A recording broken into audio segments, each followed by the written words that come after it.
Hello everyone, my name is Lowko and welcome to a best of 9 series of top level StarCraft 2. What I've got for you today is the GSL CK Winners League. Now I'll go over exactly what that means in just a moment. Let me first off introduce our first set of players. We're in the upper right hand corner of Tourmaline, playing with the red Terran pieces. We have none other than Maru. His opponent down in the bottom left, playing right here in blue. We're looking inside of the main base of Ragnarok, although, well, he's better known as SHIN these days. So this is from the GSL CK. For this particular best of 9, there are 2 teams. So we have Team Rogue. On that team is, well, obviously Rogue, then Bunny, Classic, Maru, Solar, and Zoun. And on the other hand, we have Team SHIN, with of course SHIN, or Ragnarok. And on his team are SOS, Hero, Cure, Creator, and ByuN. And the format is pretty straightforward. If you win your game, you get to stay. And you face another opponent. That's it. Those are the rules. Now, there's actually a couple more little caveats. For Game 1 in particular, it's played on a randomly drawn map. And the starting players for both teams are also chosen by a random draw. Now, from Game 2 and onwards, the team that lost the previous game gets to choose the map from the remaining pool and nominate the opposing team's next player. That's it.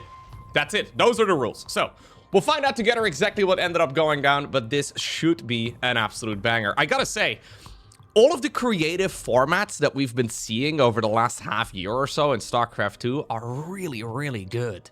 We've obviously had all the team leagues and the 2v2s, and, well, recently the GSL with the GSL CK with a variety of, well, styles too, and all of the Wardy events. It's been really fun. I'm really loving it, so I'm hoping that this series is going to be as epic as it certainly can be in my mind. It's going to be a quick command center right over here on the low ground for Maru here in game number 1. We likewise also have, of course, a barracks already done. It's going to be a Reaper into a Marine. All of this is 100% normal. I'm curious to see if SHIN is once more going to opt for a very quick lair. He's been playing quite a few Muta builds lately. I think this is a map that lends itself to that sort of style reasonably well. Getting a third base up and running on this map is a bit tricky. Technically, right? So, technically you have 3 third base options on this map. You have the one right over here, then you have the one right over there, and then one over here on the left. But really, unless you want to go for an all-in, the one in the middle is just not a great choice, and the one over here on the left also feels very exposed. So a lot of Zerg players lately have just sort of been opting to either take this base as their third or do some sort of 2-base build. Seems to be the most popular style to play at the moment, just because Terrans can have a relatively easy time blocking one expansion. Terrans are pretty happy to see you taking the forward base, because, I mean, it just screams that you're going to do something aggressive. So rather than a quick third hatchery, we do have a very fast third command center right here for Maru, building it as part of the Naturals wall off here, so that's interesting. Reaper ends up going down, so no additional scouting. Are we going to be able to get the lair going here with the next 100 gas? I would imagine so, although there is now a third hatchery started up, but also indeed a lair. So 3.5 minutes or so on this lair timing. We'll have to see how committed Ragnarok is going to be. I mean, you could also just open up with like a roach build, where you go for a quick roach warren and just get your roach speed going nice and early. There's only so many attack paths here on Tourmaline, and even slow roaches can do quite nicely, but you can use the roaches as like a stepping stone to really quickly go into Ultralisks, for example. Extra gases, though, taken into natural. No roach warren to be seen anywhere. I think that we are indeed going to be seeing a pretty quick Spire, although, well, there's a roach warren coming up right now. The timing of which is a little bit funky. Maybe the lair, like the lair is not going to line up right now with the roach warren finishing. Maybe the lair is mostly just meant to get like an overseer scout out or something along those lines. We'll have to keep an eye out on exactly what's going on the side of the Zerg, but on the side of the Terran, everything's looking pretty darn normal. We do have a quick 2-1-1 opener, so Stimpack will be done about 5 minutes or so of in-game time. But of course, it's off of the back of a really fast third command center, so this is one of those setups where, yeah, sure, maybe Maru is making some harassing units. And normally, right, Terrans are really focused on trying to reduce the Zerg's economy. That is effectively what the entire Terran versus Zerg early game is all about. But in this kind of instance, you're actually economically ahead as Terran, just by the Zerg, well, playing their own game. So you don't really have to get a lot of urgency out there. You could actually just go into a 4th command center reasonably early too if you want to and just, yeah, keep playing it passively. 3rd barracks is coming up for now. Double engineering base as well. And now that the lair is done, it seems that indeed we did go for the Overseer Scout. We did go for the Roach Speed upgrade. And we're just going to get the +1 armor going. I don't really know if this is going to be for any form of aggression. It could be, but this is a funky build from Ragnarok. Scan is going to reveal the, I guess, hidden Roach Warren? Just hiding a Roach Warren is already kind of strange. Usually you just sort of put it in the wall off.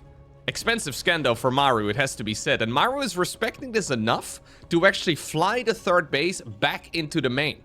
Yeah, he even starts up a bunker here. So even though this build order feels a little bit slippy here from Ragnarok, it's a bit of an oddball. Ultimately, it's just a Roach Speed timing attack. And Maru, at the very least, is respecting it as one. He is going to try his absolute best to, yeah, defend against whatever the Zerg player is going to throw at him. I wonder if he could have maybe tried to take the 3rd base down to the low ground for just a moment and pull the boys out as soon as he sees the Roach march coming in. Either way, we do have a 4th hatchery right now added into the mix, but we also have a lot of roaches done. Ragnarok goes back to droning. This is one of those builds, right, where if I was casting viewer games, I would assume this player is just making some weird macro decisions, and that strategically it doesn't really make a lot of sense. But now that it's pro gamers executing it with really solid macro, I'm gonna call it brilliant instead. There you go, that's my double StarCraft standard. No, I think Ragnarok here has figured out that Maru has figured out what he was going for with that scan in the natural. So he's just sort of given up on the aggression. So he's trying to shift directions here. 3rd base, by the way, for Terran, in the meantime, has landed yet again. This entire game has become a little bit funky. One of the weird things here actually for Ragnarok is that over the next couple minutes, if he's not careful, normally this is one of your goals, but if he's not careful, he's gonna max out with 200 supply on just roaches. Because normally you fight right now and trade these units out, but since we're not, we may end up with a very large number of roaches that are just not achieving very much. Weirdly enough as well though, with that scan that Maru went for, he ended up delaying his own 3rd base for quite a while, so his eco is not as good as you would really expect it to be. He fires up a 2nd factory right now. We have a 4th command center in the main base. And despite all of the posturing, really nothing has died yet in this particular match. We've just had 5 Marines and a Reaper and a couple of drones and a few Zerglings, but that's really about it. Okay, 2-2 has been fired up from Maru. Now, getting 2-2 done would be absolutely phenomenal. Marines are going to slip around the site. They should have a reasonably easy time taking out this base, but I think Maru just picked up on the fact that there's no mining happening, and that is because Ragnarok is going to commit to a push right here. This timing, though, is way out of whack, because it's not as upgrades are finishing up. He's got 2 and 1 upgrades in the pipeline right now, but he decides to commit right here, right now, and this strange anti-timing for Shin is doing remarkably well. Maru has basically no units. He's got a handful of siege tanks, but the Medevacs were out on the map. Okay, Overseer here does provide high ground vision for just a moment, but just with this weird push, Ragnarok kills 28 SCVs. This is a very odd game of Zerg versus Terran. Both players tried to play a 200 IQ strategy, and normally it's Maru who comes out ahead in those type of games. A very intelligent Terran player for sure. It's how he's won pretty much all of the GSLs that he has managed to obtain over the years, but in this game, Ragnarok is winning the mind games, now leading this match with over 80 supply. And he's gonna try and shove forward. Worst case scenario, you kill more Marines and more SCVs. Yeah, he can make Roaches and Ravagers all day, every day. Now the +2 ground carapace is finishing up right after the attack ends. GG gets called, and Shin obtains a win in a very odd game number 1. And since Ragnarok managed to win the first map, he gets to stick around here as well. On Mothership, this time around, his next victim. He goes by the name of Solar. A Zerg versus Zerg.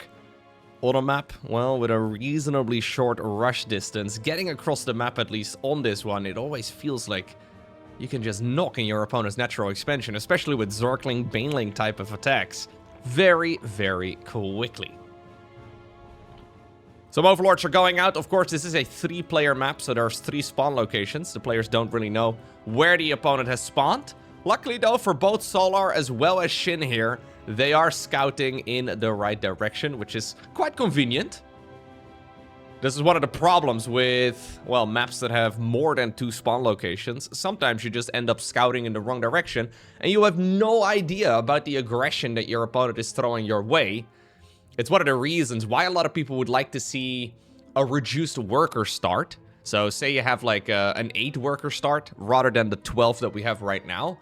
Even if you scout in the wrong direction, you can still end up, well, being okay, right? You can still do a 4-player map, scout in the wrong direction, and not just accidentally lose because you got unlucky with your scout pattern. It's an option. I personally think it's a good choice, honestly. We have a lot of 4-player maps right now, as the Team Liquid map contest finalists have been announced. So a lot of them, at the very least, are up for debate for the next official StarCraft 2 map pool. This is, of course, the current one. Mothership is tried and true, and we all know that it's a good enough map, but I would like to see more 4-player maps and 3-player maps make it into the rotation.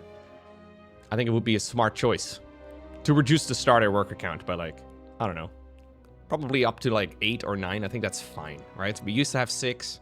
Then we went up to 12 with Legacy of the Void to shave a couple minutes off of the early game. I think a middle ground of like 8 to 9 would be fine.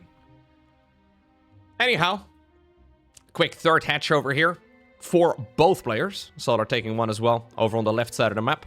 Little bit of a different expansion layout, and this is one of the nice things when you have a 3-player map like this one. You can see that both players on the minimap are trying to expand away from where the opponent is. So for Solar, that means he needs to take this one. But for Ragnarok, he needs to take the triangle base instead, which is a very different setup, actually. You end up with a very different base layout in the end. Baneling Nest, though, on both sides of the map. Sometimes the SimCity, it doesn't really matter, right? ZVZ is a very explosive matchup. Super easy to accidentally lose the game. Now, who's gonna be blinking first, right? As we play Zergling Chicken here. Who's gonna be chickening out first? Some Zerglings are being made right now for SHIN. He does cancel one of the Banelings there for a moment and then restarts it back up. Goes back to droning too, though. I think he's just using those links that he's making right now to run them across the map and potentially get a little bit of scouting information off or scare the opponent. Solar right there with the Zergling timing to scout whether or not any new drones will be popping out of those cocoons. Not quite the case. Now that we have the links, though, you may as well use them. The only reason not to use them is an APM limitation, and that is not something most pro gamers will really be struggling with at minute 4. You should pretty much always be dancing with the links across the map. Nice little bit of micro there as well on that one very low HP one. Now, because of those links, though, in red being spotted, Solar is forced to respond in kind as well. Both players, though, really just using this now as an opportunity to keep tacking up. What we don't have, though, for Solar is a lair. So, oh, okay, right as I say that, he's delayed it for a little bit, maybe a bit worried for the opponent's aggression. We do have a quick Roach Warren for him, so that's nice. Roach Warren already done here for Ragnarok as well, who decided to build it in the back of the natural instead. So even though we're taking some different roads, we ultimately do end up with a very similar result.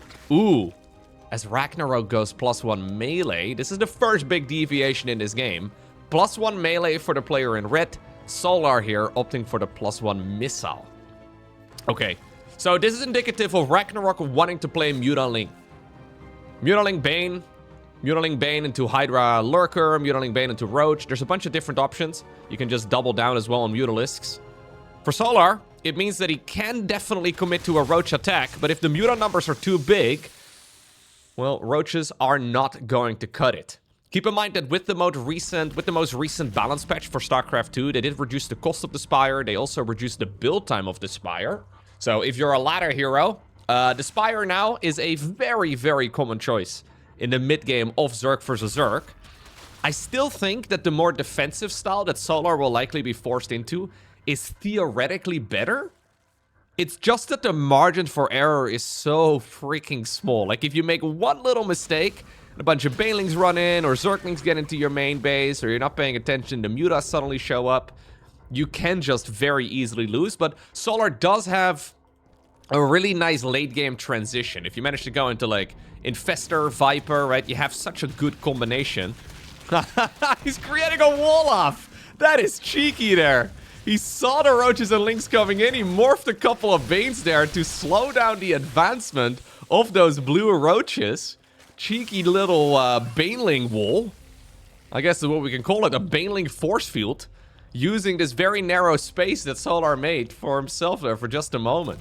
In the meantime, this is maybe most importantly buying time for the mutas to come out. So they're on the production tab right now. Solar decides to go into a Hydralisk den, so at the very least he's gonna have something available. But this is a push right now that Solar needs to either commit to or go home with. The middle of the road approach of dancing in the middle of the map is really bad. Looks like the Baneling did indeed detonate there in the end. Yeah, he sees the mutas now, I think, so he decides to just go home.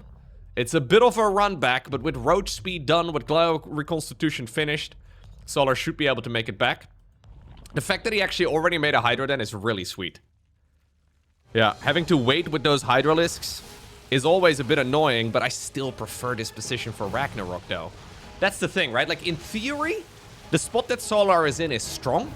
It's just so freaking easy to make mistakes and lose the game. So Solar can go into, like, Hydrolurker Viper, Hydrolurker Infestor Viper. If you can get there in the late game, it's really good.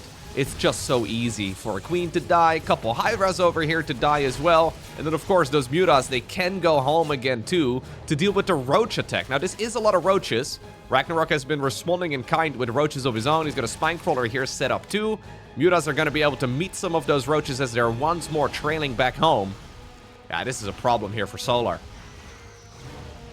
Now, if Solar can max out with Hydrolurker Viper, for example, this game is very difficult to win with Ragnarok's current unit composition, but it just takes so long. Like, you need so much gas. I think in order to max out, you really do need, like, at least 8 gas geysers in total. And this is problematic here for Solar, because he keeps losing those Hydralisks and Queens and all the anti-air that he's got. He's just never going to be able to secure a 4th base. And without a 4th base, he's never going to be able to get up to 8 gases. And without 8 gas, I don't believe he's really going to be able to do anything.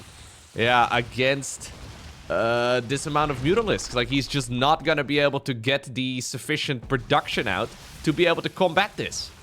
In the meantime, by the way, Ragnarok did make a 4th hatchery of his own.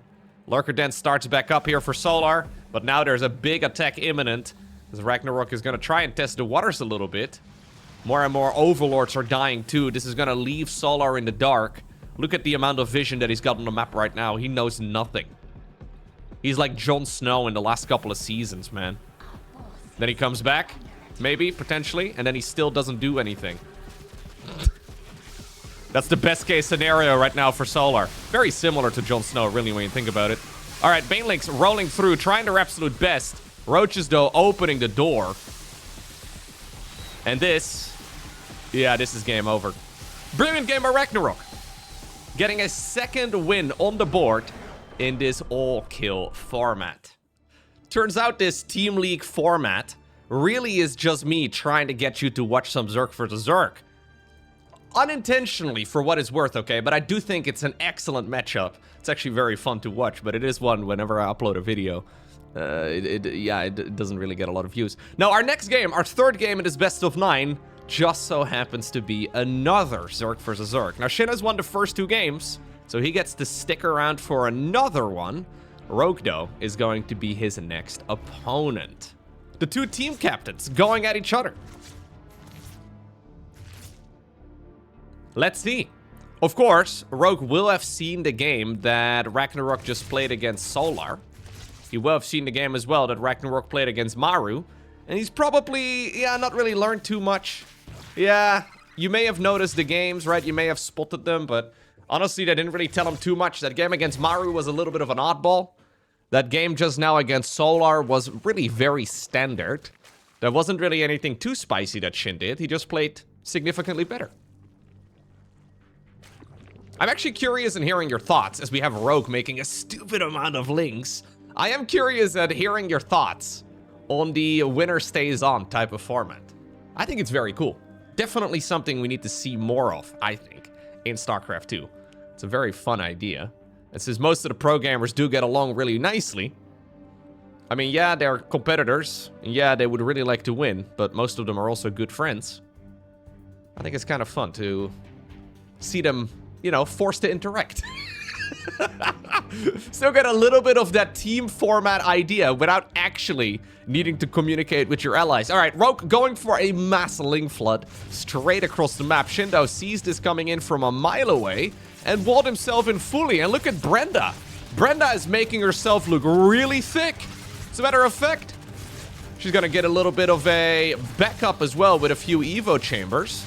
Looks like Karen over here on the left will likewise also get a bit of backup. Now Susan has joined in as Brenda is being surrounded. Roaches are coming up though, and Ragnarok is looking like a bit of a beast. Very calm, very, very collected. And while the links eventually will stream in, this is a disaster here for Rogue. Not only is he 10 workers behind, he just lost all of the Zerglings, and he basically achieved nothing. Wow.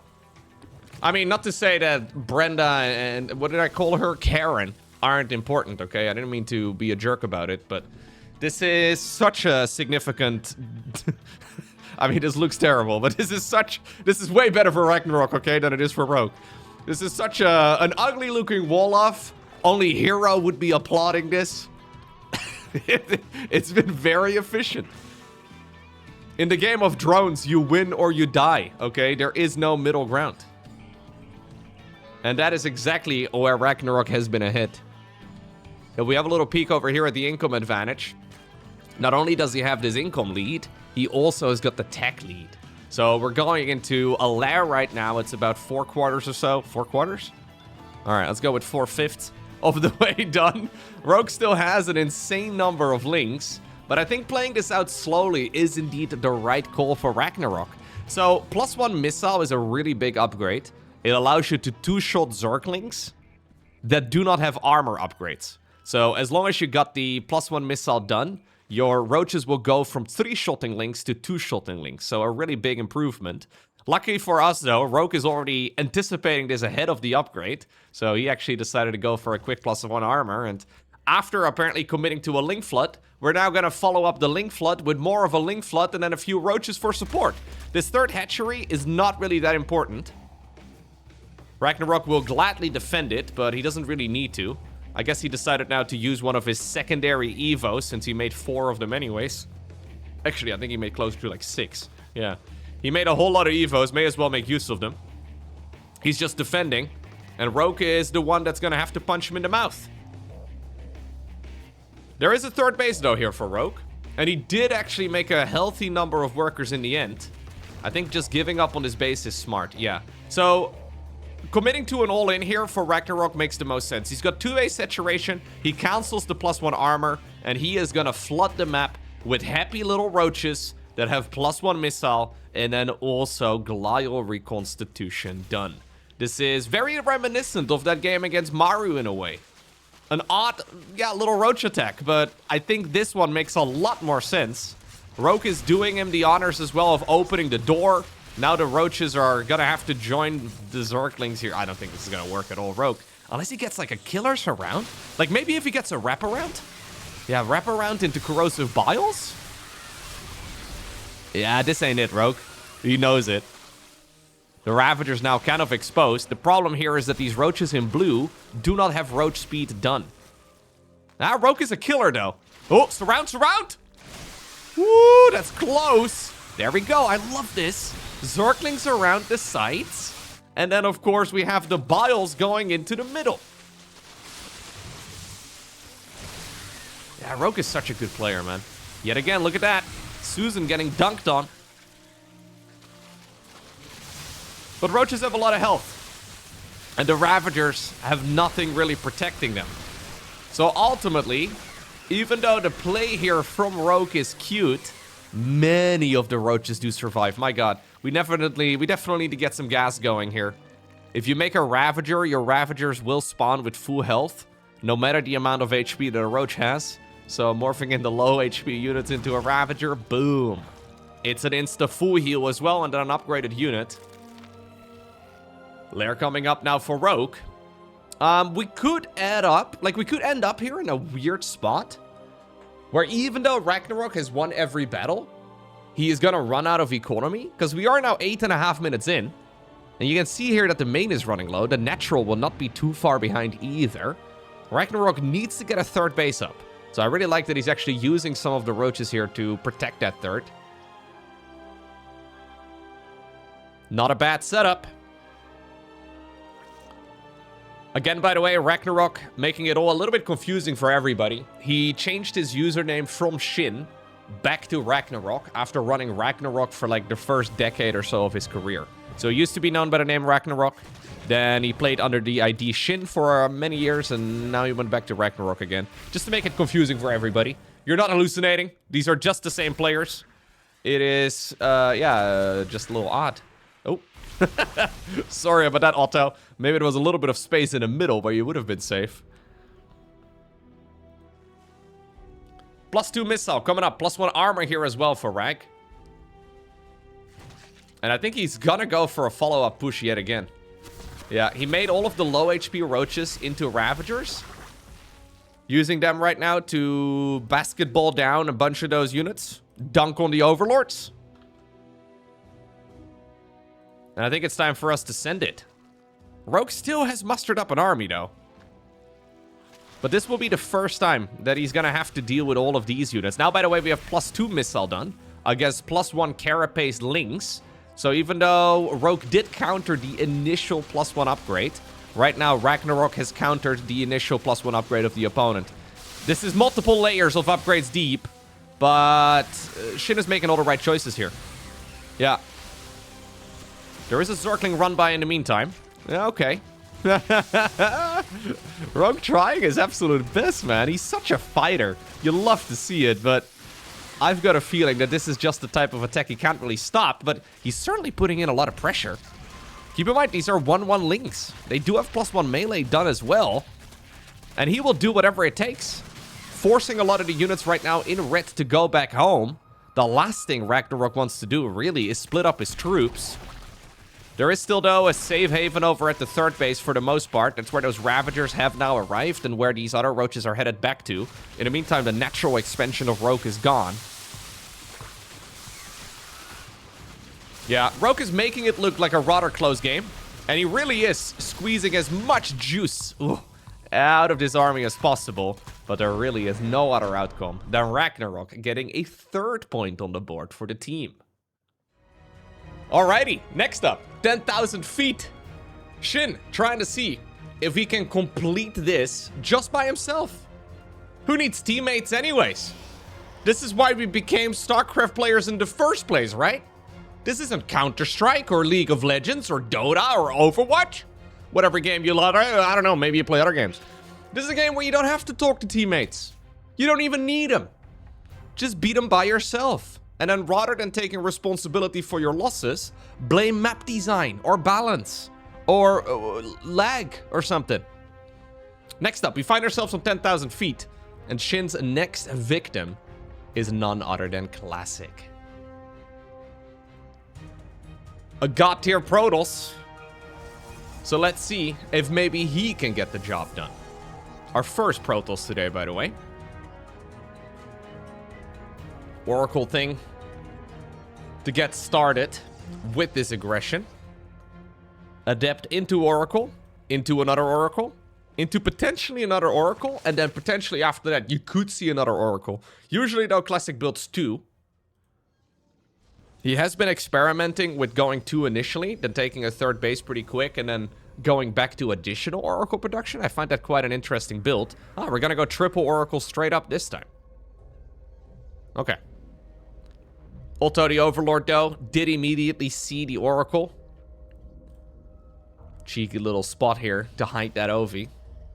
Because of it, Spore Crawlers are coming up. 2 Queens in the main base is plenty. We have 2 Queens as well in the natural together with a Spore. I've got a feeling that these Oracles here are not going to be able to achieve too much. Classic knows it, not even really diving too deep. He's probably seen the Queen positioning and decided not to even activate the Pulsar Beam. May as well not waste your energy. With 2 oracles, you can at the very least one-shot a drone, so maybe we can find an angle. Potentially like over at the 3rd base, or if the queens are distracted in the main. Twilight Council together with a Forge right now on the back of this. And actually that 3rd oracle ended up getting cancelled. SHIN is gonna get the scout off. Talk about BM! SHIN is gonna get the scout off, and while he does lose 3 drones there in the end, this is all very respectable. 4 is a little annoying. Fair enough. SHIN, of course, a diva enjoyer. +1 attack here, coming up for Classic together with the good old Glaive Adepts. You know, after these oracles got denied so hard earlier on, I didn't really love the position for Classic, but this is not a bad spot. It's very committed, though. The Adepts definitely do need to do something. You can't just go +1 and Glaives and then not achieve anything with it. Already there's a 4th hatchery coming up for Ragnarok. Lair is about halfway done, and we're not skipping out on the Roach Warren. So that's important here for SHIN. I also love the positioning here, because he can now make a wall. So that's one of the, usually the keys at least, to the defense against Adept-based pushes. If you can prevent them from getting into your main as well as your natural, life does become a lot more comfortable. Classic adding on more and more gateways, up to a total of 8. You will now see the partially completed wall. I wonder if that's going to make any changes to his game plan. Where has he been hiding those Adepts? Oh, he's just making them over here. There's a couple over at the 3rd. Okay. Yeah, roaches are coming up blindly here for Ragnarok. He's already going as well into a Hydralisk's den. Honestly, stellar play here from Rag. Yeah, he's gonna make a full wall. He sees the Adept move out. Well, at the very least, he was thinking about making the full wall. Instead, we're doing the thing that Protoss likes to do in PvP, where they just sort of leave the worker on idle. So you can make the wall off in a pinch if it turns out to be a necessity, but this is very well managed so far. Like, this entire best of 9 has been very well managed so far here for Ragnarok. He's ending up with Roach Hydra, which is a old school unit composition, but not bad. Your warriors have engaged the enemy! There's the wall. Yeah, and this is super annoying for Classic. Still though, it's so many Adepts, right? And the amount of Zerg units here is reasonably small. Even though Ragnarok seems to have countered this perfectly, this is still something that needs to be respected. Because Adepts, man, you blink once and they kill an entire mineral line. Or, I guess for Protoss, they don't actually blink. They shade once, and they will kill a mineral line. We have a bit of a splitty. Oh, actually, we never ended up canceling the wall. That's a little bit awkward. Now the 3rd base here is under a little bit of a threat. Okay, the dancing is interesting. Now we have the oracles joining in too. A couple of Hydras will not be able to finish the job. So much lost mining time though. Man, this is still so ugly. You know, I don't even hate this anymore for Classic. Yeah, okay, the wall is wide open. I don't even really hate this anymore for Classic, because even though this has been a pretty uneventful amount of drone killing, he's still getting quite a bit of value. Just with all of the worker denial and the missed mining time. Exactly, this is the income advantage graph over time. He's totally fine here. So this is when the workers weren't gathering money here for Ragnarok. Huge spike in favor of Classic. The only thing that has me a little bit worried is that there is no 4th Nexus on the back of this here for Classic. I guess he's expecting a Roach Hydra all-in. Yeah, it's one of the downsides when you do open up with Adepts. Roaches will usually be made non-stop, and then you can try and push across the map after the aggression has settled down, especially when one of the oracles dies. So I wonder if we're going to be able to shove up this ramp. It is a scary push, though. Blink is just a few seconds away from being done. This time around, it is real Blink. We have a bunch of shield batteries set up. Hydras deal a ton of damage as well. Ragnarok may have to back up. Yeah. But this is fine. It is going to give a bunch of time now to get the Storm research done. Storm takes a while, but very nice to have. I think we should also be able to go into Charge here. Charge is a good idea. 4th Nexus is a good idea. Infestation Pit, in the meantime, on the other side of the map. So I would probably expect the transition to Lurkers. Lurkers together with Hive. It all means, though, that the game is slowing down a little bit. Maybe we can even add on a 5th hatchery here if Ragnarok is feeling brave. Good supply advantage. But with the current units that he's got, it's difficult for him to really get a ton of value out of it. He's making a lot more Hydras. This infestation pit is late. It should have been done already. +3 attacks coming up. Storm is done. Charge indeed on the back of this. There's the Lurker then. And then we should really fire up a Hive. Ragnarok doesn't have enough gas. Is he not mining all of his gas? Okay. Well, he's mining all of it right now, but I wonder if he was a moment ago. Here we go, though. Roach Hydra squat. Bang. On the Nexus. Knock, knock, knocking on the Protoss door. Can we go home? Ooh, do we have to go home? Jeez. This is bloody. Yeah, this is not a Zerg army that can easily escape. At least he's getting pretty much all the Templar. Classic still getting quite a bit of value here out of the units, but he does lose all of the High Templar. And now suddenly, this trade out on the Roaches is really sweet for Ragnarok. Overextension possibility, though, here for the Zerg. Yeah, he probably needs to slither those Hydras back home. You don't want to really get into the late game with a lot of Roaches intact. But right now, he's lost pretty much all of them. Only 8 remain. And it's mostly Hydras, but this is an overextension now.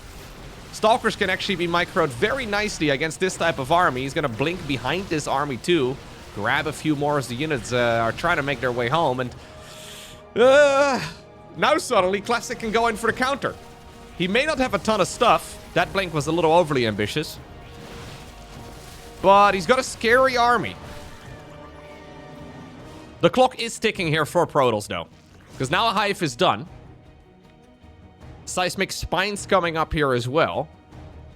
If we end up getting like a half-dozen Lurkers on the battlefield, it's almost game over here for Classic, man. It's so freaking hard to deal with fully upgraded Ultras. Ultras not so much. Fully upgraded Lurkers, and there we go. We have Lurkers coming up.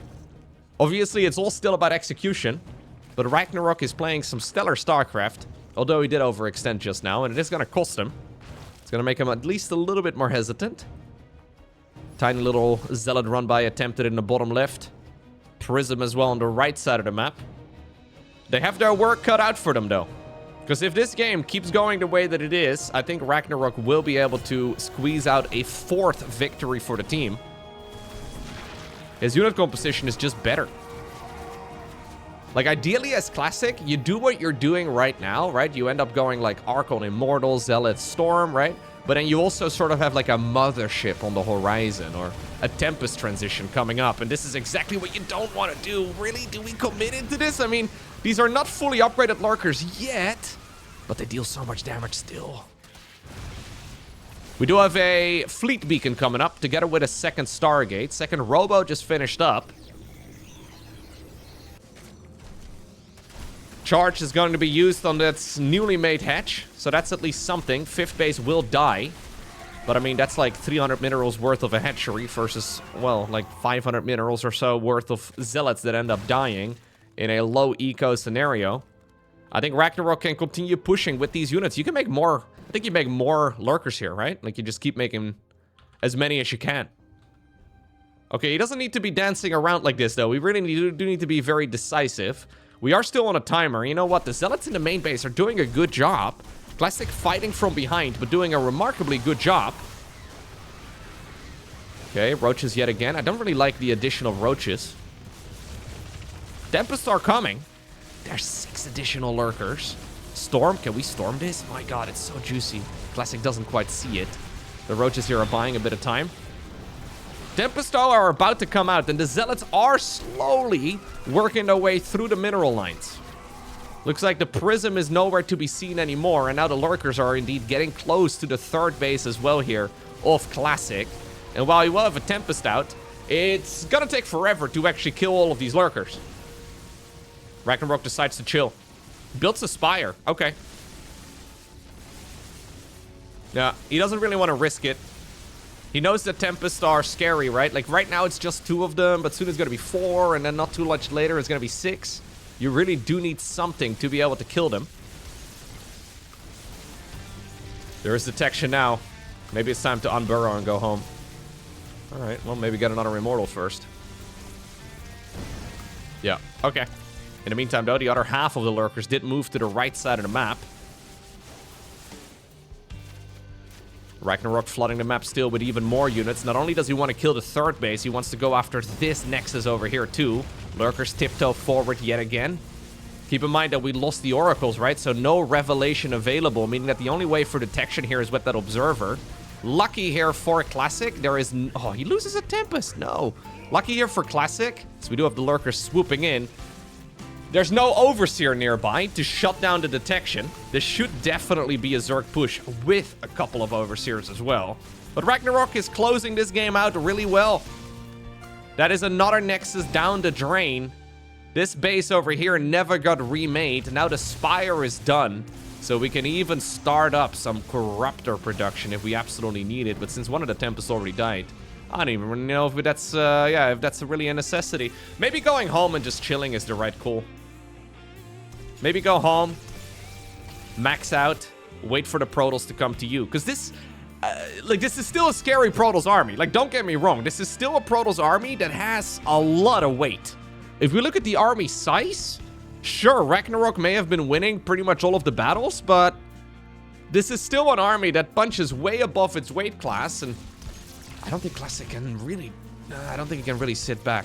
Like, I think he needs to commit. Likewise, though, I also don't think Ragnarok needs to be fighting off creep.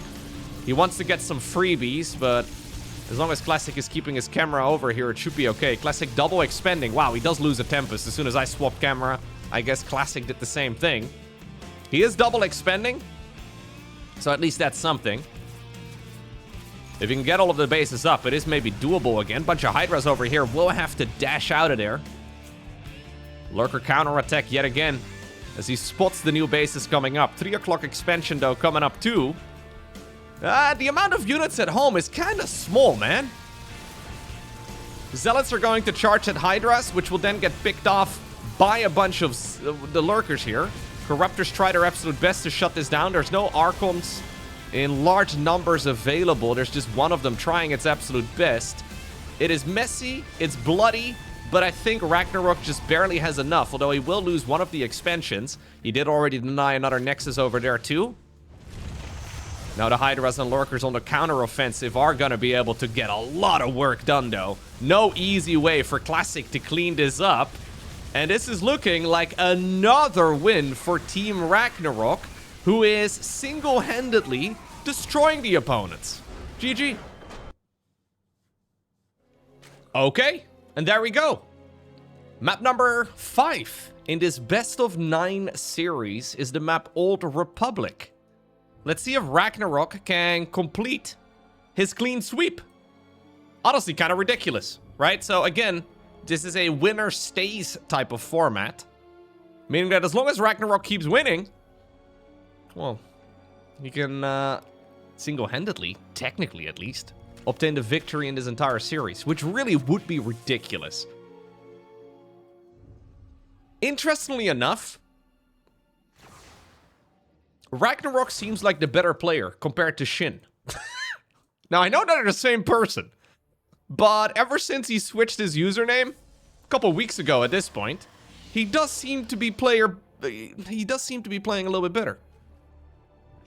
I don't really know how that makes any sense at all. But that previous game was really well done.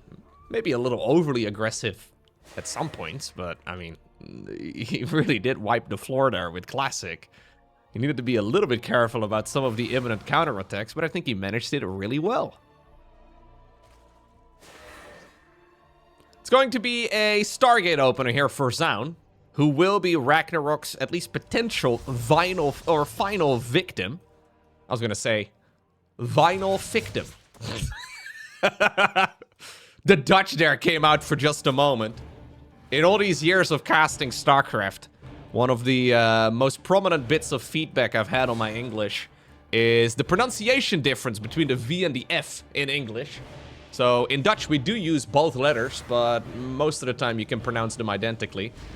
In English, however, I learned very quickly that there is a very clear difference between the V and the F. His vinyl victim. No. No, it doesn't really work. I used to always start my cast with something like... something along the lines of, welcome back to my new video. I would always say video.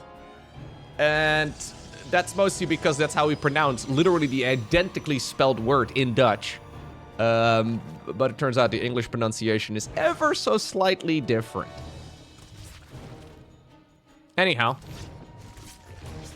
These days, I don't really get a lot of feedback on my English anymore. It seems like most people are okay with it.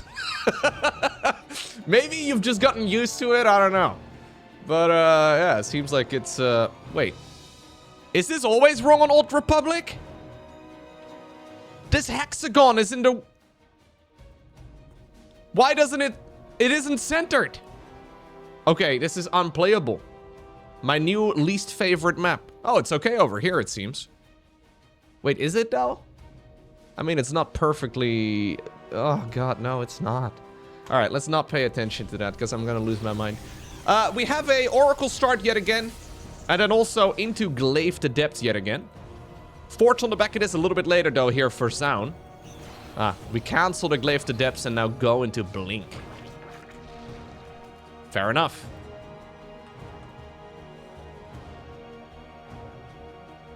I do have sometimes people saying, and I've had this comment a bunch of times actually, where people say that I pronounce SCV as if I'm saying SUV. And I've listened to myself say the word SCV many times, as we do send it now the 4th hatchery getting denied here. I have listened to myself saying the word SCV many times that I don't hear SUV anywhere at all, not even remotely. But I have had that comment like 100 times over the years. SCV, good to go, sir. How does that sound like SUV? I don't get it. Anyways. I also sometimes get people saying that whenever I mention for all intents and purposes, that it is not for all intensive purposes, but for all intents and purposes, which is what I'm saying. But maybe I pronounced it wrong. I don't know. I'm just trying to think of other things that people have mentioned over the last 365 days or so. I don't know. Anyways, if you ever have any feedback let me know. Yeah, I'm trying to improve. It's going to be a Spire build this time around here for Rag yet again. This time, though, it's not against a Zerg player. Instead, we're going into a good old Protoss opponent. Sound doesn't see it. Now, it's a Spire being made in the main together with a Hydralisk Den. I don't know if the Hydralisk Den here is just for sounds. Yeah, for sounds vision here. So he looks at it and... You will have noticed that there is a structure building over there. He very likely clicked on it. Maybe, though, we want to go Lurkers after Mutas?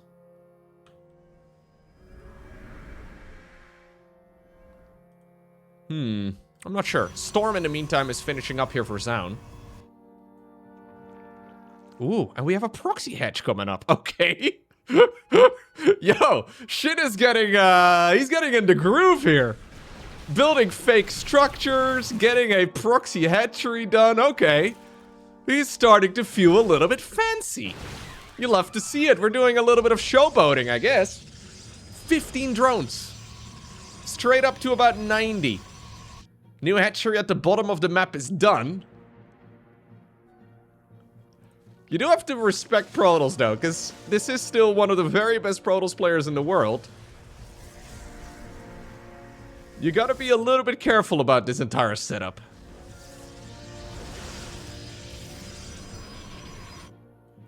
Muta flyby over on the right side of the map. There's the fleet beacon coming up now inside of the main base here for Zoun, who's ready to go for a bit of a push as well himself. Natural expansion is wide open. Insta recall on those stalkers. Yeah, Muta's going to the main base. There is a photon over here, so that's at least something.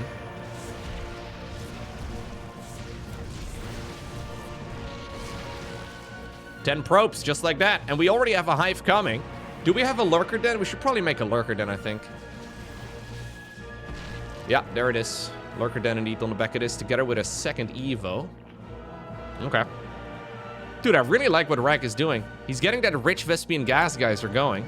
So there is, of course, one as well mirrored on the other side of the map. But this is why he took the proxy base. Just to gobble up those juicy, pink gas clusters.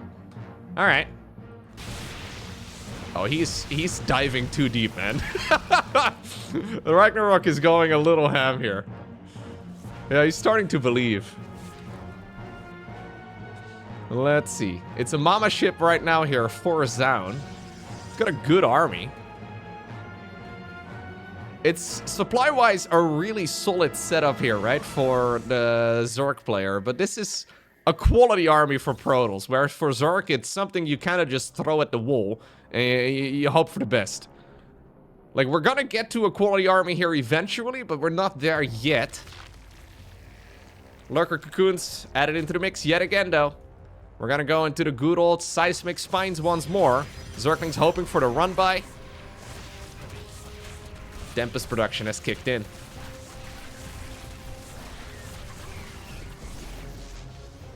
There are some stasis wards set up.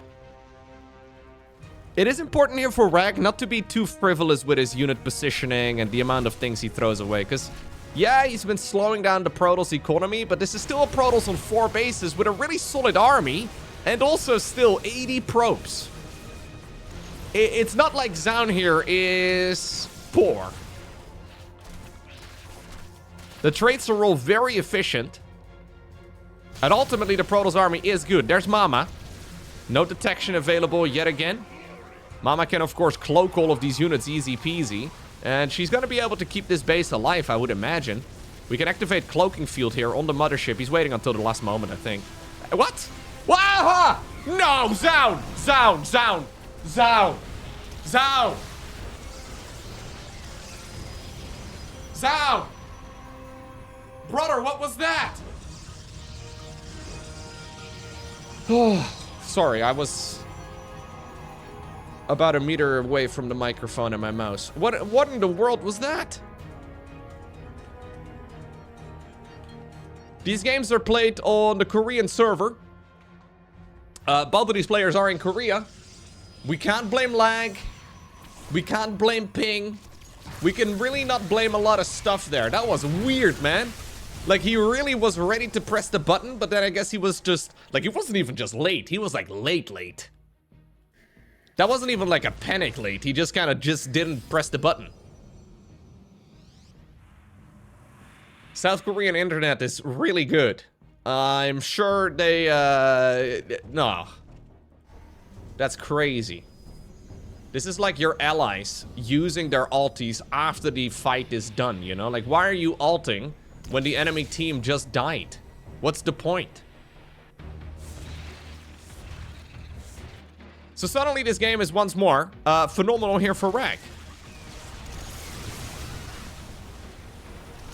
Wow, now he activates Cloak at a weird timing too. Is Zoun kind of feeling the heat a little bit? He's finally, by the way, scouted his base on the left, so he will be able to take care of it.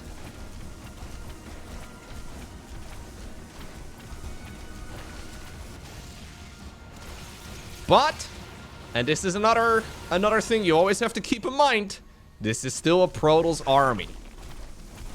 And while as a casual viewer, that may not mean too much, but if you have ever played a game against Protoss in the late game as a Zerg, on the ladder for example, you will know that yes, you may have beaten them in many ways, but this is still a near maxed out Protoss army with a lot of Skytools units and late game spellcasters and all the rest of it. This is not an army that's just gonna roll over and die. It's not like a Terran Bio Ball or whatever, where if you're extremely far ahead, you can just, yeah, crush it. This is not the type of army that just casually gets crushed, unless Zoun accidentally forgets to press buttons, I guess. If he doesn't activate Cloak, for example, on the mothership. Or if he doesn't, I don't know, bring the High Templar. That would be problematic too. Because of it, though, Ragnarok here is playing this out pretty slowly.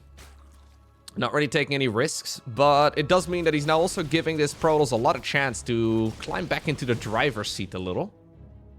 He does have the superior economy. He did take a lot of gas over here out of that base on the left side of the map, but Zoun is maxed. And weirdly enough, despite the fact that really nothing has gone Zoun's way this game, I don't mind this position. Ragnarok has never been a huge fan of spellcasters, and I think that's gonna cost him here. Like, he really needs to get a couple of Vipers in the mix. He wants to try and win this game in the way that Su would have done it back in the day.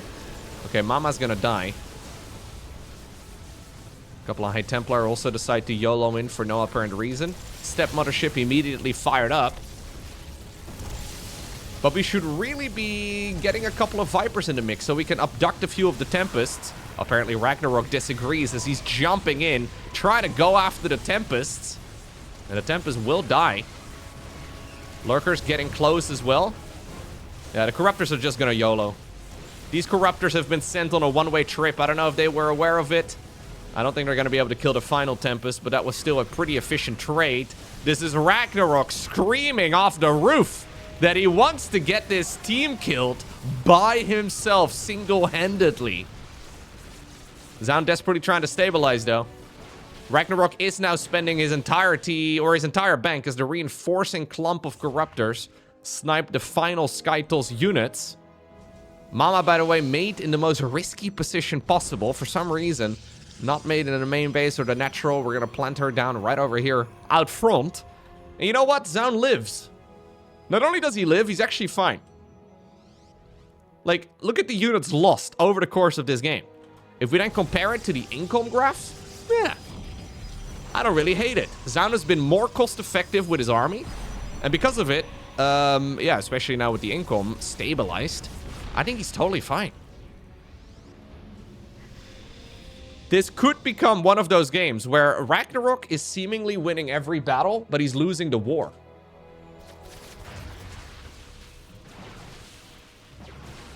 Maybe a little too tunnel visioned, right? I mean, this is, of course, the dream of any player. To be able to single-handedly carry the team on your shoulders, especially in a best of 9. That is just unheard of. This time around, Cloak does get activated on the Mama ship. Another Tempest here does get jumped on too. Ragnarok's worker count is too low, man. He needs to add on some drones. If he was doing this off of like 80 workers, I'd be like, yeah, no, this is fine. But he is playing as if Zoun is ready to roll over and die, but that's not really the case. I think he may be underestimating the amount of income that Zoun is getting this game. Yeah. I think now the clock is starting to tick. Now he realizes it. He fires up 4 additional workers. But I'm a bit afraid here that this is a little late. Zoun has effectively not gone across the map other than with some Zealot run-bys ever since the early game, right? Like, he sent the Oracles in and then a couple Zealots from time to time, but that's it. We haven't really been across the map in a long time. He did do a little bit of creep clearing out front, I suppose, but he hasn't really killed anything on the Zerg side of the map in a while. And he needs to be careful that, yeah, Ragnarok's army isn't going to be too big, but likewise, I think Ragnarok here needs to be careful that Zoun doesn't just march straight through the middle of the map and bulldoze everything in his path. Because that's kind of where this game feels like it's headed to me. At some point, I think Zoun will attack. Within a minute or two from now, he's gonna max out for seemingly the first time. And it will be a very, very scary attack from the Protoss player. This Zealot run by over here is sweet.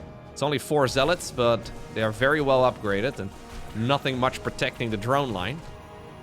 In the meantime, Zoun is going to be looking for some kills on the left side of the map. Ragnarok not making drones, and then likewise also not really making any spellcasters. Cloak gets activated yet again here for all the units underneath Mama.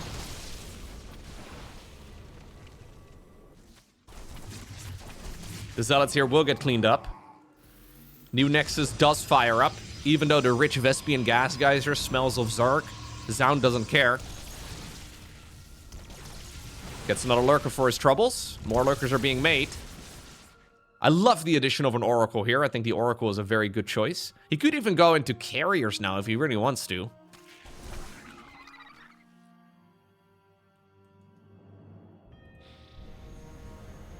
Yeah, and this is the type of game that every ladder hero Zerg hates. Like, you feel like you were on the verge of winning the game, but then when you actually look at the map objectively, this has been totally fine for Zoun most of the game through. Right? In a weird way, that Mothership not activating the Cloak upgrade and Ragnarok getting a free 4th Nexus kill over here in the middle, it kind of lulled him into a false sense of security, I think, where he's just been a bit overly confident, a little bit tunnel visioned into whatever the Protoss player had. Here we go. Rak doing it again, man. But this army for Protoss is better than that of the Zerg. The High Templar do end up getting destroyed. But so many units here from the Zerg are blanketed by the storms. And I think that Ragnarok's reign in this particular match may be coming to an end, as Zoun is turtling his way to success. It's been messy, it's been bloody, but Zoun gets a point on the board for the team. Okay, next up, we find ourselves on a Ruby Rock, and while I was ready to fast forward to minute 2, apparently Zoun has different plans. After dismantling Ragnarok in a very turtly game, I think we're gonna do a slightly more aggressive strategy against ByuN.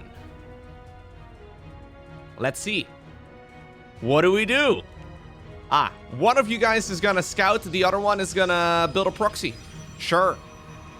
We're gonna go and commit to a good old proxy gate.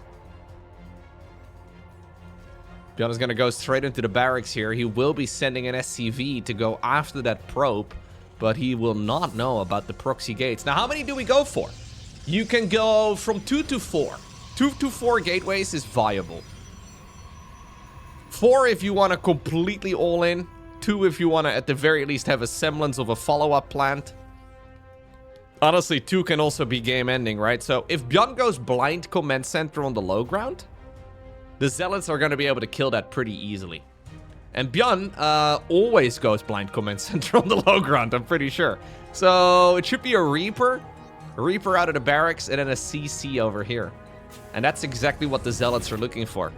Second pylon inside of the main base right now for Zoun, so we'll probably see a Twilight Council, a Cyber Core right next to this, right over here, or right over there, fair enough. Does, of course, mean that there won't be a lot of, well, unit production over here at home. But luckily here for Zoun, it's not even a Reaper first. It's going to be a Marine first instead. Oh, CC in the main. But, you know what? Okay, we have a repositioned barracks here too. I was going to say, we do need to actually wall this all in. Because even with the CC in the main base, the Zealots can still just walk up the ramp. Speaking of which, the boys are being made. Now, how many do we make before we commit? Zoun has been keeping track of exactly what's happening. Stalkers right now on the back of this as well with the Cyber Core done. I was going to call it a Twilight Council again, but no, the Cyber Core is done. And those Stalkers are going to be rallied straight towards the ramp as well. All right.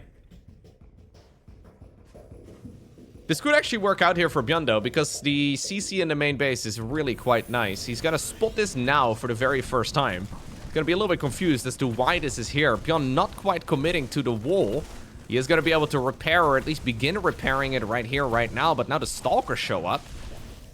This is very problematic here for ByuN. Zoun going for a very slow passive game against Ragnarok. And then a hyper cheesy one here against ByuN. And you know what? I think he's getting the job done. Yeah, there's nothing to even put in the bunkers anymore. So many SCVs are dying. And it's not going to be the end of it. Now, I do quite like this positioning here on the Widow Mine, but what you really need is like Cyclone production or any sort of aggression like it. No. Oh no, GG gets cold. Zoun gets a second point on the board.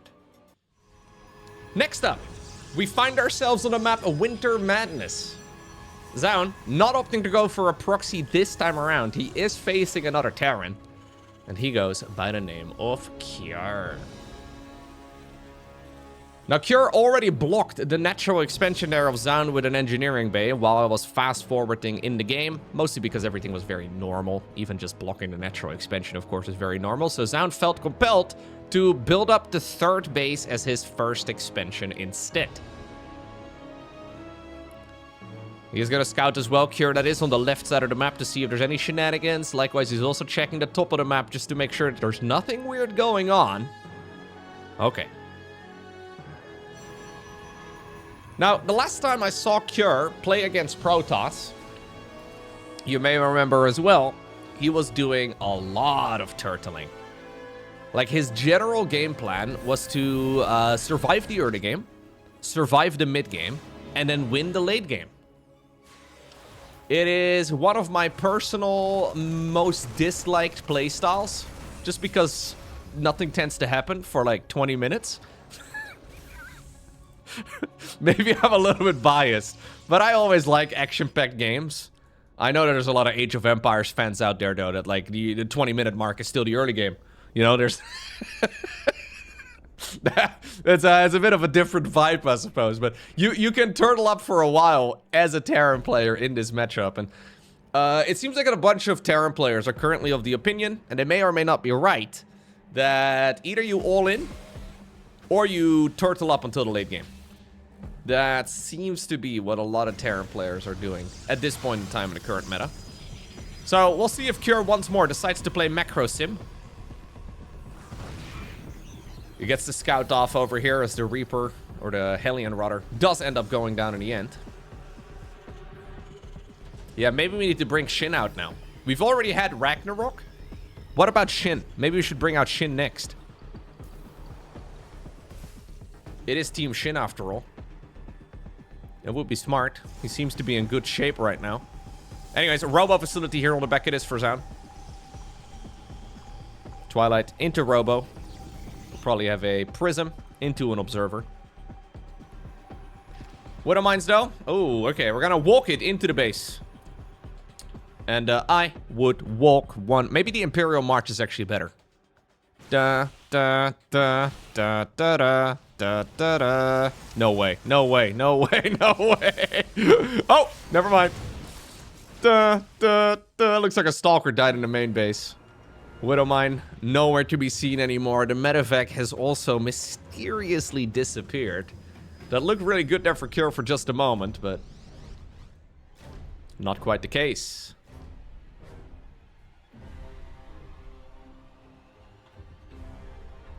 Pro gamer suddenly showing up with a mask, sunglasses, just because they want SHIN to play another game.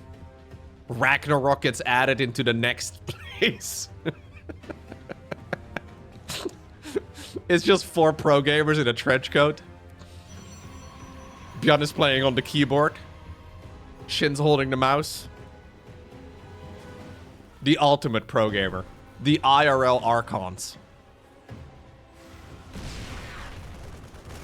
Yeah, I mean, to be fair, if one day we learn that there is indeed a StarCraft pro out there that accidentally got some weird mutation that allows them a 3rd arm or something, I think we would all assume it's somebody like Cero or maybe Clem. Now, I've seen both of them play at many StarCraft tournaments. As far as I've been able to tell, they just have the regular amount of legs and arms. But hey, who knows, you know? Maybe they are hiding a 2nd keyboard in their laps or something. Who knows? They do seem to be awfully quick, though. Suspiciously fast, to say the least. Observer here. Does get scanned. And so far, Zoun is losing 1 of each unit. You can fill up a lot of units here over the course of a game.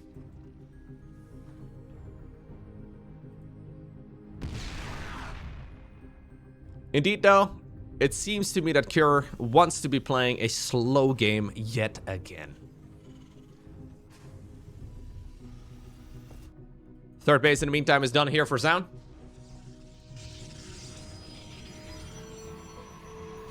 We do have the charge upgrade here coming up as well. Zoun is going to test the waters though. Stimpack is moments away from done. Combat shields +1 infantry attacks. All of it is coming up. And he will be testing the waters. This is far more active, though, than what we've recently been seeing out of Cure in a bunch of his games. At the very least, he's moving out onto the map, which is nice. But, you know, one of the reasons he doesn't like moving out is because of Storm. And Zoun already has Storm done. There you go. Man, I kind of missed that Italian commentator from like a decade ago. There used to be an Italian StarCraft caster who would always be shouting about Storm! Storm! He would really roll the R's, and he had one of those like classic, what I consider to be like 60s microphones where the thing was clipping halfway, like half the time he was talking. Storm! It was a beautiful thing. I don't actually speak Italian, but I did like casting, or I did like listening at least to his cast. Maybe in his memory. I mean, he didn't die or whatever, but he just stopped casting. I'll have to refer to it as Storm as well myself. Nice snipe over here on the Nexus. Zoun being punched in the mouth a little bit. He's gonna try and even the odds with a cheeky little Zealot push, but... I'm liking this game a lot here for Cure. Maybe Cure is the remedy of this particular game. Sorry, I've been casting for too long. How long has this series been going? Like an hour and a half? I don't know. Hour 15? I don't know. He did, by the way, attack his own mine there for a sec, just for fun.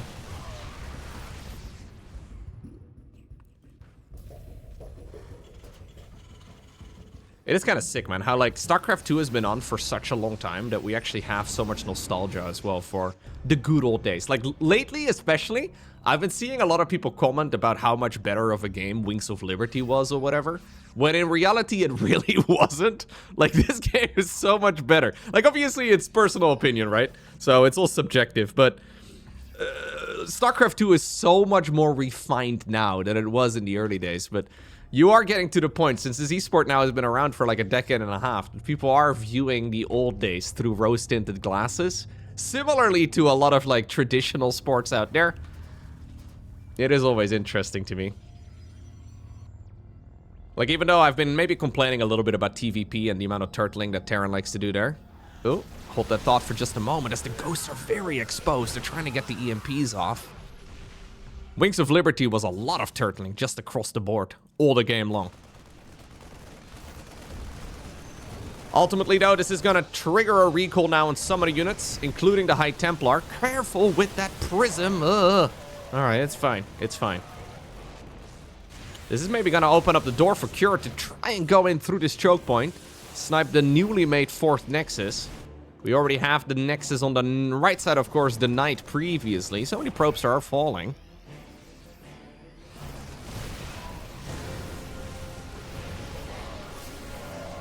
Okay, and this is a nice breakthrough here from Zoun. Yep. Zoun is going to be able to shut down those tanks and shove away this Terran army.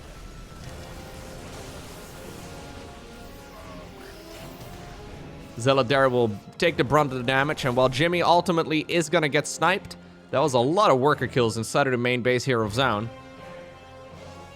Zoun is going to be going into the good old Colossus. Double upgrades coming up as well. In the meantime, we have a very similar group of upgrades here for the Terran player too.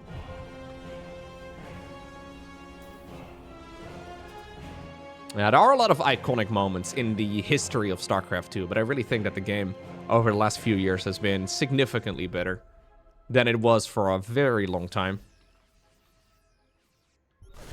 But it's one of the great things about this game, right? The fact that it's been on for such a long time and people actually get nostalgic for the quote-unquote good old days. It is kind of awesome to see. Like, we have we have new generations of pro gamers now. Guys that have never played Wings of Liberty, never played Heart of the Swarm, because they simply were too young. It is kind of phenomenal.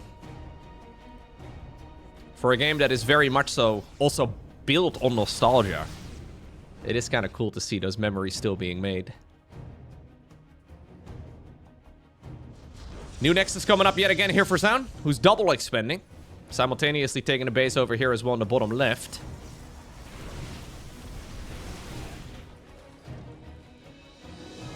I really like the early days of StarCraft as well, though. Like, that was really fun. It's been such a long time, man.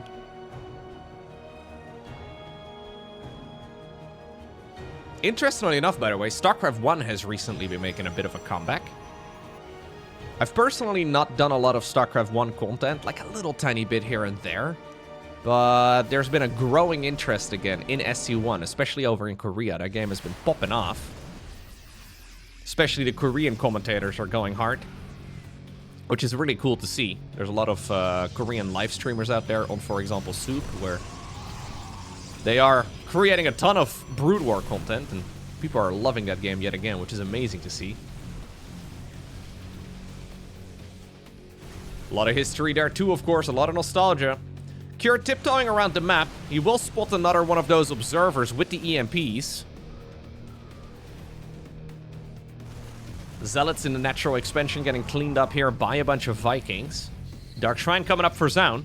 Base at the bottom of the map now gets scouted.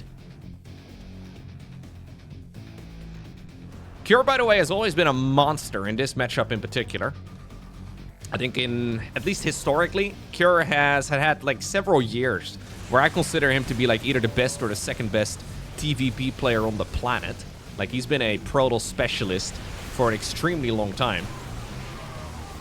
And he still is a beast, man. He's so good in this matchup. Again, zoning here is really good. He needs to get rid of those Templar, right? Like, he wants to EMP them really badly. Good feedbacks as well. Ultimately, a good snipe, too. Nice Archon morph there by Zoun, who will win that little mind game, and potentially, because of it, keep the Nexus alive. We have the High Templar flank coming in. Vikings, in the meantime, though, working away at all of the Colossi. And Zoun, contrary to popular belief, actually keeps the Nexus alive. I did not think he was going to be able to keep that base up. Good micro. Very good micro. One thing, though, that Zoun is missing out on now is the Forge upgrades. He finished 2-2 right around the same time as Cure did, but he did not start up 3-3. Look at the production tab right now here for Cure. Compare it to what Zoun is doing.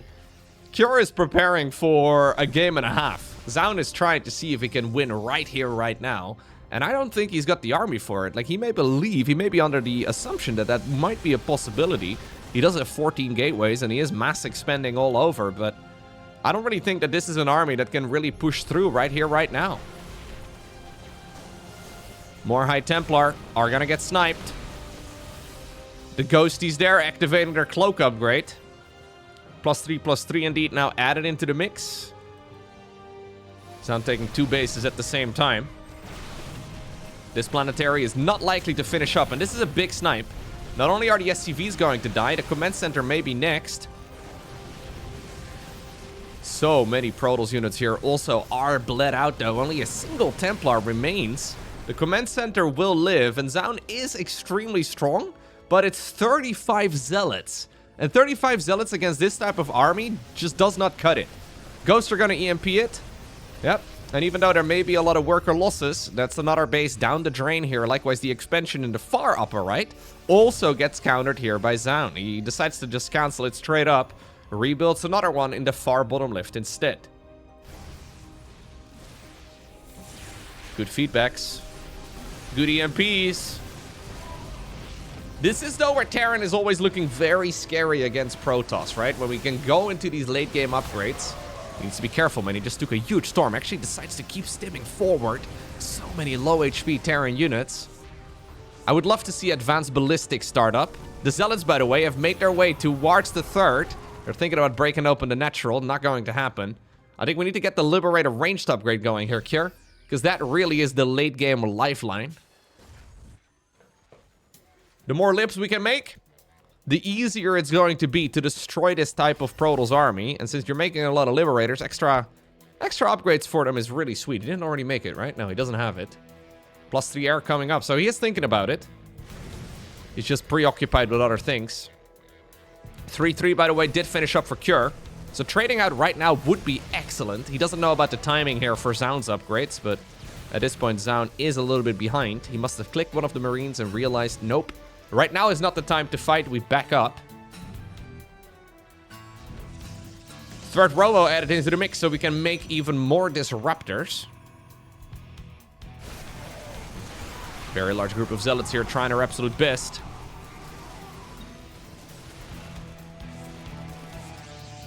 New base is taken, man. He's taking every expansion around the map. He does have 80 workers, but he's got so many mineral fields to mine right now that he doesn't even really have enough probes for that sort of thing. Huge Zealot run by yet again. Zoun has a lot of resources available, but the army that he's got is really not as strong as that of the Protoss. He effectively wants to be a Zerg. Planetary Fortress does go down. This command center wasn't yet finished, so it, together with the sensor tower, will also die. In the meantime, though, Cure is setting up shop over here. He's going to be able to deny multiple bases here if he has any say in the matter. That's going to be a secondary nexus with this particular push. Liberators controlling that ramp are really, really nice, but this Terran army might be boxed in. Wait a second, is this an army that can actually fight? Stimpack here is actually real expensive. Good splitties over there, dodging the balls. 21 SCVs in the meantime died to the Zealot run by. Zealot run by still going to town over at the third base, over in the natural expansion too. Looks like all of the Disruptors and the Colossus here will end up dying. Probes are sneaking away from the far bottom left. They take a little bit of a pit stop close to the Terran bases. But ultimately, this Nexus will also bite the dust. Probes are going to find another mineral line somewhere in the upper right, I'm sure. Okay. Banger of a game here. Very nice match. So, back to the drawing board we go. Both players are running out of money here in a weird way. Like, Zoun has more income, but he's not super rich. As soon as he maxes out, his bank is going to be mostly spent. And I still believe that this Protoss army is not going to be able to deal with a maxed out Terran army very well. It's so Zealot heavy that unless he gets like some really, really good storms, it's difficult to really achieve much. Another Nexus is going to bite the dust. We never got the ranged upgrade, by the way, for the Liberators. It's problematic. When you make this many libs, it's so good. Nexus in the upper right is also going to bite the dust. In the meantime, though, Zoun is moving on over towards the left. He knows that there's a command center or two set up in this location, and they will certainly go down. So, that's 2 Nexi. That's also, though, what I believe to be 2 command centers. That's so many workers. Cure supply count is dwindling so quick. Just 13 SCVs remain. Triple Nexus production yet again for Zoun. I love this little combo over here. Allowing Vision with the Medevac to then combine it with the Liberator to actually shoot at its ranged upgrade, or if it's ranged, with its maximum range rather, since it no longer gets vision from the attack circle. In the meantime, though, Zealots are trying to get the flanks, some really large storms as well in the choke point. The entirety of the Protoss army is getting stormed by itself. Wait a second. Zoun just stormed a ton of his own units. Cure just held position for a moment, wants to snipe the Disruptors. He's been doing an excellent job microing against these very tricky Protoss units. Liberators trying to break through yet again. I think we have another Nexus dying. Cure's army is absolutely massive. And Zoun is probably wondering where in the world this all just went wrong. Wasn't he the richest man in the game? By several thousand minerals? Still, though, there's no Medevacs available. Disruptors! Well, there's a couple Medevacs trailing behind, but the Disruptors don't quite get the connections. The point I'm trying to make is that this Terran army is very low, but he wants to keep chasing, and he is gonna keep chasing. Ay, that's -2 Disruptors. Protoss is right now long distance mining for a moment, cancels this base yet again. I think you guys need to go to this mineral line. It is indeed the right call. Cure, in the meantime, though, has got very little mining of his own, only 15 SCVs. He probably needs to, drop a few mules, or, I don't know, he's maybe a little bit concerned of any potential Dark Templar. We do, by the way, have Dark Templar, at least as a possibility. I haven't really seen any of them, but getting some Dark Templar to roam the map at this point is not a bad idea, knowing very well the Terran is going to be super limited on the amount of scan energy that they will have available. But of course, that's easy for me to say. Very difficult to actually think of if you are in Zoun's shoes right now. Cure is thinking about slowing this game down. I don't know, man. Like, we are... I guess he still is denying the base over here. That's so sick. Yeah, that Medevac is providing a ton of value. Stalkers over here are likely to go down as well. Another Disruptor will indeed bite the dust. GG gets cold. Wow, okay. So with this victory, a very nice one, it is Cure who seals the deal for his team. GG, that was a banger. That was really fun.